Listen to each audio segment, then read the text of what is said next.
Hello students, warm welcome. This is part 2 of Metal and Non-Metals, chapter number 3 of class 10th and chapter number 4 of class 8th.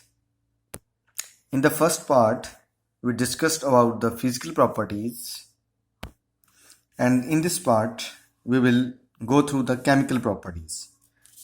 Here, the chemical properties में first जो रहता है, that is the ion formation. Metals generally lose electron and form positive ions, that is cations. यहाँ एक example दी है कि sodium है और it changes to Na plus plus 1 electron. क्या होती है, जो धातुएं होती हैं ये इलेक्ट्रॉन देके खुद धन आयन बना लेती हैं. कैसे बनाती हैं, क्यों बनाती हैं, थोड़ा यहाँ समझते हैं कि सोडियम है और इसका एटॉमिक नंबर यानी कि Z, इसका एटॉमिक नंबर 11 है और atomic number is symbolize with Z. किससे लिखते हैं, Z से लिखते हैं. और इलेक्ट्रॉनिक कॉन्फ़िगरेशन KLM इज 281.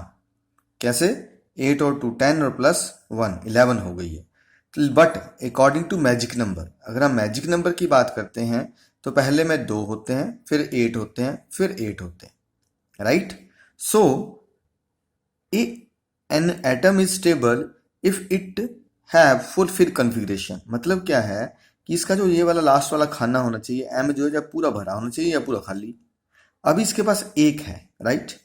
लेकिन हमारा मैजिक नंबर क्या कहता है कि कितने होने चाहिए, 8 होने चाहिए बेटे. अगर 8 होने चाहिए तो 1 है, तो और कितने चाहिए, 7. 7 लेने टफ है, इसलिए 1 को दे देगा. जब उसने 1 इलेक्ट्रॉन लूज कर दिया तो उसके पास कितने बच गए, 8 और 2 10 इलेक्ट्रॉन्स बच गए, राइट. कितने बच गए, 10. इलेक्ट्रॉन्स 10 हैं, लेकिन as per atomic number proton कितने हैं, 11 है.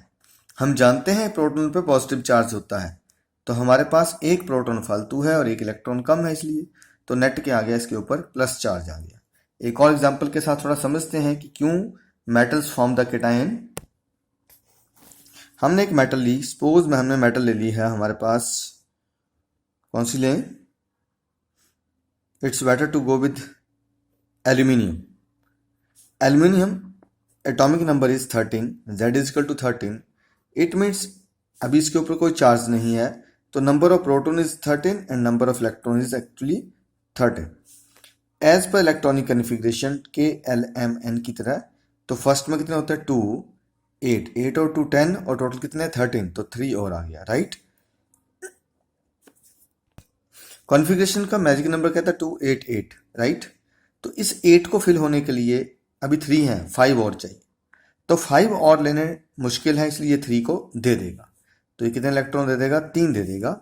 अब स्थिति क्या होगी, 3 देने के बाद एटॉमिक नंबर 13 है, प्रोटॉन 13 है, बट 3 इलेक्ट्रॉन दे दिए, इसका मतलब इलेक्ट्रॉन कितने बच गए, इसके पास 10 बच गए. ऐसा क्यों हुआ, टू फुलफिल कॉन्फ़िगरेशन. अब इलेक्ट्रॉन पे नेगेटिव चार्ज है, प्रोटॉन पे पॉजिटिव चार्ज है, राइट. अगर कितने पॉजिटिव चार्ज नेगेटिव से ज़्यादा है, यहाँ पे 3 इलेक्ट्रॉन किससे ज़्यादा है, ठीक है, नेगेटिव चार्ज से ज़्यादा है. That's why aluminium changes to Al3+, right. तो इस तरह से इसके ऊपर ये चार्ज आ जाता है. So metal form the cations. On the other hand, non metal generally gain the electrons and form negative ions. जितनी भी नॉन मेटल्स हैं ये क्या बनाती हैं, नेगेटिव आयन या इनाइन बनाती हैं. रीजन वही है जिससे क्लोरीन ने 1 इलेक्ट्रॉन गेन किया, किस में कन्वर्ट कर गया, Cl नेगेटिव में. एग्जाम्पल दी हुई है, chlorine atomic number is 17, it means electron 17, proton 17, KLM है 287, बट मैजिक नंबर में 8 चाहिए, यहाँ कितने हैं, 7 है. It means only 1 is more required, एक ही चाहिए सिर्फ, तो इसलिए 1 इलेक्ट्रॉन ये ले लेगा. जब इसने इलेक्ट्रॉन ले लिया तो इसके पास इलेक्ट्रॉन हो गए 7, ठीक है, 18, प्रोटॉन रह गए 17, मतलब नेगेटिव चार्ज हो गए 18, पॉजिटिव चार्ज हो गए 17. It means there is a 1 more negative charge, that's why chlorine have Cl minus, right. एक और एग्जांपल के साथ थोड़ा क्लियर करते हैं. स्टार्टेड विद ऑक्सीजन, हम ऑक्सीजन से बात करते हैं. Atomic number is 8, right. If atomic number is 8, it means Number of proton is also 8 and number of electron is 8. Why? It is neutral. If it is in the state, then as per the electronic configuration, it is 2 and 6. But as per magic number, 2, 8. Now here is a 8, right? Total requirement of L shell is 8, but here is only 6 electron.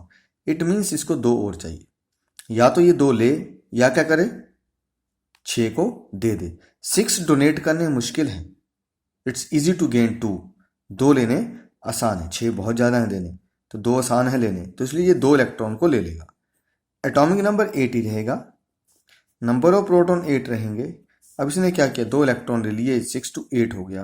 तो 6, 8 और 2 कितने हो गए, ई कितने बन गए इसके पास, 10 हो गए. अब यहाँ से ध्यान से देखिए कि प्रोटॉन पे प्लस चार्ज होता है, तो कितने, सिर्फ 8. इलेक्ट्रॉन पे नेगेटिव चार्ज होता है, कितने हैं, 10. तो कितने, कौन सा ज़्यादा है, नेगेटिव चार्ज वाला ज़्यादा है, राइट. तो इसका मतलब क्या हुआ, इसके ऊपर क्या आ गया, 2 माइनस. कितना ज़्यादा है, 2 minus. That's why oxygen form 2 negative anion. तो इस तरह से ये पहला डिफरेंस रहता है. बाकी अगर आप इसको डिटेल में चाहेंगे तो अभी एक 9th क्लास में लेसन नंबर 4 में ये वीडियो बनेगी, तब आप उसको फिर से ध्यान से देख लीजिएगा. विज्ञान अंश चैनल को लाइक कर लीजिएगा. जब भी ये वीडियो बनती है तो बिल्कुल आपको प्यार से समझाया जाएगा ये के और एल का चक्कर क्या रहता है, कैसे इसमें से हम आयन की फॉर्मेशन करते हैं. Then second is the bonding. Metal generally combine with one another by metallic bond. Metal metal के बीच में कौन सा बॉन्ड होता है, मेटालिक बॉन्ड होता है. And non metal generally combine with one another bye covalent bond, सह संयोजी अबंध. ठीक है, जो क्या रहती हैं, नॉन मेटल्स रहती हैं, वो एक दूसरे के साथ कौन सा अबंध बनाती हैं, सह संयोजी अबंध. That is called covalent bond. Metal में आपस में फिट हो जाती है, दूसरे में कहीं भी एडजस्ट रहती हैं, लेकिन सह संयोजी अबंध में क्या रहता है, there is the sharing pairing of electrons. Elements आपस में इलेक्ट्रॉन को शेयर कर लेते हैं. थोड़ा देख लेते हैं कैसे. Chlorine gas exist in the form of Cl2, right. ये क्लोरीन एटम नहीं है, ये क्या है, this is chlorine gas, right. अब ये कैसे एग्जिस्ट करती है, क्लोरीन का एटॉमिक नंबर हमने पढ़ा, इट इज 17. कैसे लिखेंगे, 2, 8, 7. इसको कितना और चाहिए, अभी हमने बोला कि हर चीज चाहती है कि वो स्टेबल हो, इसका लास्ट शेल भरा हो, तो इसको एक और चाहिए, राइट. समझ रहे ना, अभी इसको सिर्फ एक चाहिए. तो क्लोरीन क्या करता है, जो एक क्लोरीन है 1, ये लास्ट वाले 7 एडजस्ट करने, 1, 2, 3, 4, 5, 6 और इसने यहाँ 7 रख लिया. अब दूसरा क्या कहता है, ले भाई मैं भी यहाँ रख लेता हूँ. तो देखिए 1, 2, 3, 4, 5, 6, 7, राइट. 1, 2, 3, 4, 5, 6, 7. अब इधर से इधर गिनते हैं तो इसका कितने हो गए, इधर से गिनते हुए गिनेंगे जरा, 1, 2, 3, 4, 5, 6, 7, 8.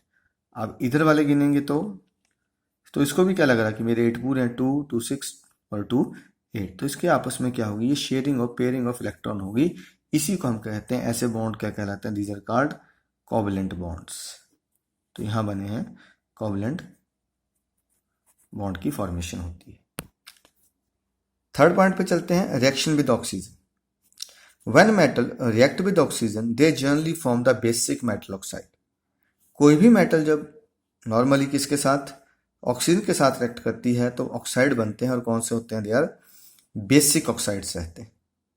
जैसे एग्जांपल है Mg 2Mg प्लस O2, क्या बनेगा, 2MgU, magnesium hydroxide, and it is basic in nature, right. अभी एक पार्ट में आपको इसके एक्सपेरिमेंट दिखाएंगे. When non metal react with oxygen they usually form acidic oxide. जब भी हमारे पास क्या होती है, नॉन मेटल्स किसके साथ रिएक्ट करती हैं, ऑक्सीजन के साथ, तो आमतौर पर क्या बनते हैं, they are acidic. Suppose example दिया, सल्फर प्लस ऑक्सीजन, क्या बना, सल्फर डाइऑक्साइड. तो सल्फर डाइऑक्साइड क्या है, it is acidic in nature. लेकिन ये जनरली है, कुछ इसके अंदर एक्सेप्शंस रहती हैं. थोड़ा पहले वो देख लेते हैं क्या क्या एक्सेप्शंस रहती हैं. सबसे पहली बात है amphoteric oxides. What are amphoteric oxides, हमने पढ़ा most of the metal oxides are basic, but some metal oxide show both acidic as well as basic behaviour.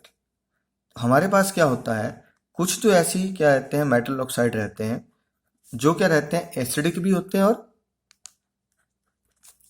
जो एसिडिक भी होते हैं और बेसिक भी होते हैं, राइट, दोनों ही बिहेवियर शो करते हैं। Means they react with both acid and base and produce salt and water. क्या कहा, कुछ ऐसे मेटल ऑक्साइड्स जो अम्लीय और क्षारीय दोनों तरह के गुण दिखाते हैं, और अम्ल क्षार जो उसके सामने आता है उससे दूसरा, मान लीजिए हमने इसके सामने क्या रख दिया, यहाँ एग्जाम्पल है Al2O3। एग्जाम्पल क्या है, Al2O3, ZnO जिंक ऑक्साइड। ये दो एग्जाम्पल्स हैं जो एम्फोटेरिक ऑक्साइड्स हैं। तो ये एम्फोटेरिक ऑक्साइड की डेफिनेशन है, और ये क्या है, इसकी क्या है बच्चे, ये इसके एग्जाम्पल्स हैं। अब क्या है, अगर Al2O3 के सामने आपने क्या रख दिया, एसिड, कोई क्या रख दिया मैंने, एसिड। अगर ये एसिड है बच्चे तो ये किसकी तरह काम कर लेगा, ये बेस की तरह काम कर लेगा। बनेगा फिर क्या है, AlCl3 + H2। क्या बन जाएगा, AlCl3।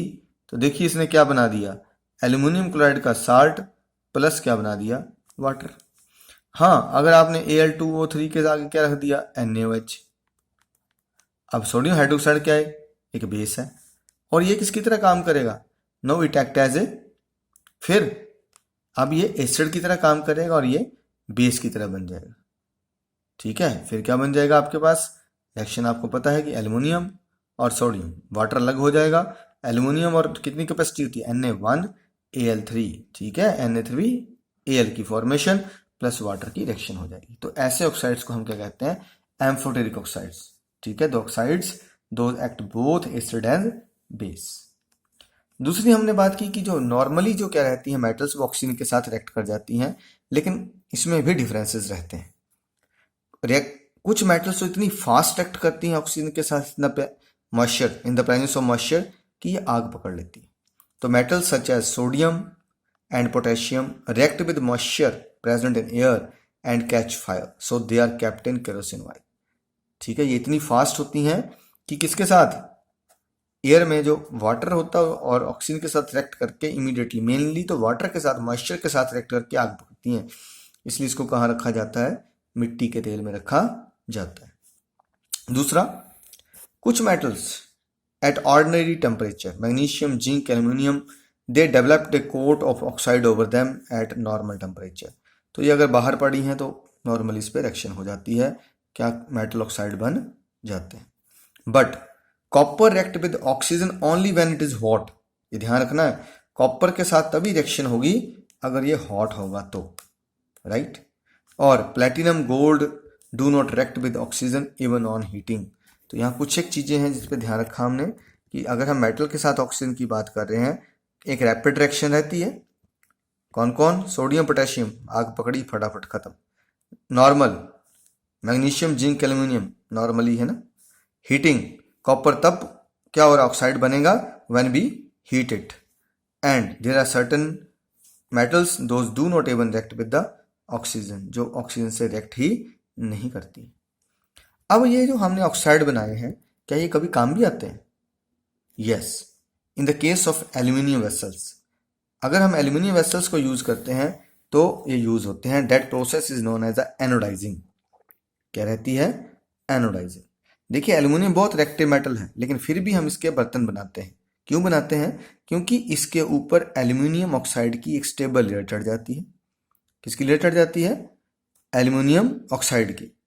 और जब क्या होता है, वो लेयर इसको फर्दर कोरोजन, फिर उसके बाद फूड आइटम से रिएक्शन नहीं होने देती है, इसलिए इसको प्रेफर किया जाता है। तो एनोडाइजिंग क्या हुई? The aluminium vessel react with oxygen and form thick oxide layer. ठीक है, जो एल्यूमिनियम वेसल है उसके ऊपर एक मोटी एल्यूमिनियम ऑक्साइड की लेयर चढ़ जाती है। ठीक है, that prevent it's further corrosion, वो इसको फर्दर संक्षारण से बचाती है और रिएक्शन विद फूड मटेरियल, और बाकी फूड मटेरियल से भी रिएक्ट नहीं होने देती है। That's why we prefer the aluminium for the utensil, in the form of utensil for cooking purposes. कैसे करते हैं एनोडाइजिंग? थोड़ी सी एग्जांपल है। हम एक क्या लेते हैं, इलेक्ट्रोलाइट में डिल्यूट H2SO4 डाला जाता है। एल्यूमिनियम का आर्टिकल लगाना है और उसको एनोड से जोड़ना, पॉजिटिव टर्मिनल से उसको जोड़ दिया जाता है, एज एनोड बना दिया जाता है। जब इसमें से करंट जाता है तो क्या होता है, हमारा sulphuric acid produce O2, oxygen को प्रोड्यूस करता है। वही ऑक्सीजन किससे, एल्यूमिनियम से रिएक्ट कर जाती है और एल्यूमिनियम ऑक्साइड की थिक लेयर इसके ऊपर फॉर्म हो जाती है। तो इस तरह से एनोडाइजिंग की प्रोसेस की जाती है। तो ये बीच वाला पोर्शन समझाया मैंने, जो आपको एनोडाइजिंग समझाई है, या क्या समझाया, रिएक्शन की different speed, rapid, normal, heating, या क्या है एम्फोटेरिक ऑक्साइड, ये कुछ अलग फीचर्स हैं। किसमें से, जो नॉर्मल हमने बात की। हमने क्या कहा कि नॉर्मली क्या बनाते हैं, बेसिक ऑक्साइड बनाते हैं, लेकिन हमने देखा एम्फोटेरिक लग गए। और व्हेन नॉन मेटल रिएक्ट करती हैं तो क्या बनाते हैं, एसिडिक ऑक्साइड बनते हैं। Move to next point. Fourth point is reaction with water. क्या है, metal generally react with water to produce metal hydroxide. जो मेटल्स हैं ये वाटर के साथ रिएक्ट करती हैं तो मेटल हाइड्रोक्साइड बनता है, जो बेसिक होता है नेचर में। उसका नेचर क्या रहता है, बेसिक। जैसे कैल्शियम है, वाटर के साथ ट्रीट किया, क्या बनेगा, कैल्शियम हाइड्रोक्साइड। हमने लेसन नंबर 2 में पढ़ा था कि अगर हमारी मिट्टी क्या रहती है, if our soil is acidic we add the calcium hydroxide in it, तो ये बेसिक है। इसी तरह से when non-metal generally react with water to produce acidic hydroxide, जो नॉन मेटल्स है या तो रिएक्ट करती ही नहीं है, बात रखना है, इफ रिएक्टेड, अगर रिएक्ट करती हैं तो क्या बन जाते हैं इनके, याद रखिएगा, दे प्रोड्यूस एसिडिक हाइड्रोक्साइड। जैसे sulphuric acid is also acidic hydroxide, right, याद रखिएगा। फिर कुछ एक्सेप्शंस हैं। तो रिएक्शन विद वाटर, देखिए sodium potassium react with water to produce hydroxide and produce large amount of heat. ध्यान रखिएगा कि सोडियम या पोटेशियम जब भी पानी से रिएक्ट करते हैं, hydroxide plus hydrogen plus heat produce होती है। ये जो हाइड्रोजन गैस है it is so much volatile, ये एकदम से आग पकड़ लेती है, किससे रिएक्ट करके, इस हीट के कारण। और क्या होता है, जो सोडियम है वो आग पकड़ लेता है। इसलिए सोडियम को कहाँ रखा जाता है, बताया अभी, they are kept in the kerosene. कहाँ रखा जाता है, इसलिए सोडियम या पोटेशियम को they are kept in kerosene. हो गया क्लियर। तो यहीं से बात करेंगे, sodium and potassium react with water to produce hydroxide and produce large amount of heat, that is exothermic reaction. The hydrogen gas caught fire so they are kept in kerosene. Second चलते हैं। अगर हम calcium की बात करते हैं, calcium to react with the water, it's to react with the water and form the calcium hydroxide and hydrogen gas, but amount of heat produced that is very less. It is also exothermic reaction but बहुत कम heat निकलती है, that's why hydrogen do not caught fire. इसलिए hydrogen क्या नहीं करती है, आग नहीं पकड़ती है। What it attach with the calcium crystals, जो कैल्शियम का हमने मेटल डाली होती है, सॉरी कैल्शियम मेटल के जो पीस होते हैं उसके साथ जुड़ जाती है और ये तैरने शुरू हो जाते हैं। The heat also, calcium produce the heat also when it react with water. What? In less amount. So hydrogen do not burn, but the bubbles get attached with. क्या हो जाते हैं, जो bubbles हैं, they get attached with calcium and its density decrease and it float. इसलिए calcium जो है तैरना शुरू कर देता है। एक बार क्वेश्चन भी आता है कि when the calcium is dipped in the water, why does it float? तो आप ये आंसर लिखेंगे कि कैल्शियम को जब हम पानी में डालते हैं तो ये कैल्शियम क्यों तैरता है, तो ये आंसर रहेगा। और ये आंसर कब रहेगा कि हम सोडियम पोटेशियम को केरोसिन में क्यों रखते हैं, तो इसका ये वाला आंसर है। उसके बाद थर्ड केस है, magnesium react with hot water only. Magnesium सिर्फ गर्म पानी के से रिएक्ट होता है। Aluminium, iron, zinc react with steam only. ये एक एक नंबर के क्वेश्चन है, कई बार आ जाता है name the metal that react with the, ठीक है, स्टीम ओनली, तो इनमें से कोई भी आंसर आएगा। ठीक है, name the metal that react with hot water, तो आंसर क्या आएगा, मैग्नीशियम। ऐसे ही name the metal that do not react with water, तो लेड, सिल्वर, गोल्ड, तो ये आंसर रहेंगे। Okay, these are certain other information that are necessary for your educational growth. Last difference है हमारे पास केमिकल प्रॉपर्टीज के बेस पे। Metals generally react with acids to produce hydrogen gas. जो metals होती हैं ये डिल्यूट एसिड के साथ रिएक्ट करके साल्ट के साथ हाइड्रोजन गैस पैदा करती है जनरली, एक्सेप्शंस आगे पढ़ेंगे। और उधर non metal do not produce hydrogen generally when they react with acid. Non metal की या तो रिएक्शन होती नहीं है, होगी तो एसिड नहीं प्रोड्यूस करते हैं। तो फिर एक बार गो थ्रू होते हैं 5 पॉइंट्स पे। पहला क्वेश्चन हमने क्या बोला, आयंस का, metal form cations, non metal form anions. दूसरा bonding, metal metal combine with metallic bond, non metal have covalent bond. तीसरा पॉइंट हमने क्या बोला कि metal react with oxygen and form basic oxide generally, non metal react with the oxygen and form acidic oxides generally, याद रखिएगा। चौथा point आपका लिखेंगे डिफरेंस में, they react with water to produce basic metal hydroxide. इधर non metal react with water form acidic hydroxide, metal react with dilute acids to produce hydrogen gas, nor metal mostly do not react with and do not produce the gas। तो ये differences हैं आपके, अगर chemical properties पे आते हैं ये लिखने हैं। अब मैंने कहा एसिड्स के साथ भी कुछ एक्सेप्शंस है, उसकी भी बात साथ ही कर लेते हैं। अब देखते हैं रिएक्शन विद नाइट्रिक एसिड। अगर हम नाइट्रिक एसिड की बात करते हैं मेटल्स की, तो ये इसके साथ हाइड्रोजन गैस नहीं प्रोड्यूस करते हैं। मैंने कहा पीछे हमने बोला कि metal react with the dilute acids to produce hydrogen gas, but when the metal react with the nitric acid they do not produce hydrogen gas। What is the reason actually? Because this nitric acid is strong oxidizing agent। ये जो nitric acid या nitric acid है ये बहुत ही oxidising agent है। जैसे H2 gas पैदा होती है उसको ऑक्सीजन देता है, याद रखिएगा। जैसे ही कौन सी गैस पैदा होगी, हाइड्रोजन गैस पैदा होगी, उसको ऑक्सीजन देके वाटर बना देता है। तो क्या लिखेंगे, when metal react with HNO3 nitric acid, yeah, they do not produce hydrogen gas because nitric acid is strong oxidizing agent, so it convert hydrogen into water and itself change into nitrogen oxide, NO2 NO3 NO कुछ भी बन जाता है, ध्यान रखना है।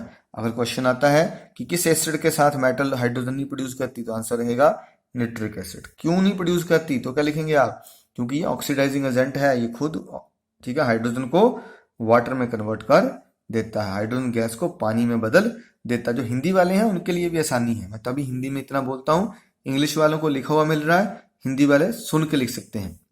फिर भी एक्सेप्शंस हैं, फिर इसके अंदर भी एक्सेप्शन है, that magnesium and manganese Mg and Mn are two metals when they react with highly dilute HNO3। बहुत ज्यादा जो है डाइल्यूट HNO3 के साथ ये हाइड्रोजन प्रोड्यूस कर लेती है। ठीक है, फिर आपको फिर क्वेश्चन हो सकता है, ठीक है, name the metals those can produce the hydrogen gas with dilute HNO3। बाकी तो नहीं कर रही हैं, सिर्फ मैग्नीशियम एंड मैग्नीज ये दो हैं जो ये कर लेती है। उसके बाद आगे चलते हैं, reaction of metal with other metal salt. अगर मेटल की दूसरे मेटल साल्ट के साथ बात करते हैं तो हम जानते हैं क्या हो जाता है, जो मोर रिएक्टिव मेटल है वो क्या करती है, लेस को रिप्लेस कर देती है। पहले लेसन में मैंने पढ़ी है डिस्प्लेसमेंट रिएक्शन के अंदर, राइट। तो वही बात है, the more reactive element always displace the less reactive element from its solution.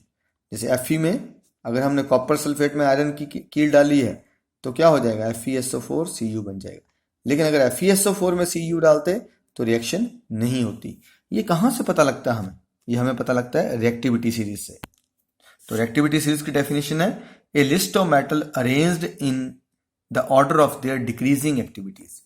कि डिक्रीजिंग एक्टिविटी के हिसाब से जब हम मेटल्स को अरेंज करते हैं तो उसको क्या कहा जाता है, रिएक्टिविटी सीरीज कहा जाता है।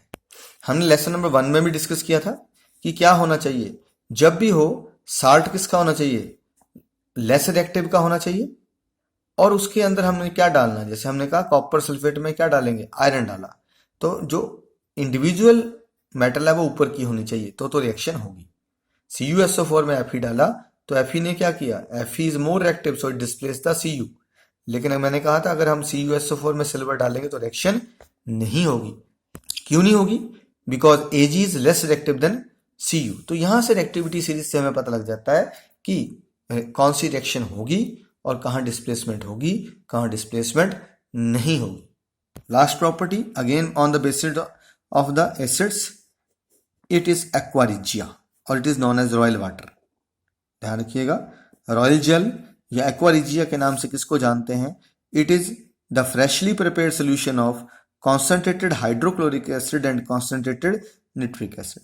हाइड्रोक्लोरिक एसिड और HNO3 को मिक्स करना कितने रेशियो में, 3:1। ध्यान रखना HCl का 3 हिस्सा, निट्रिक का 1 हिस्सा, उल्टा मत लिख देना।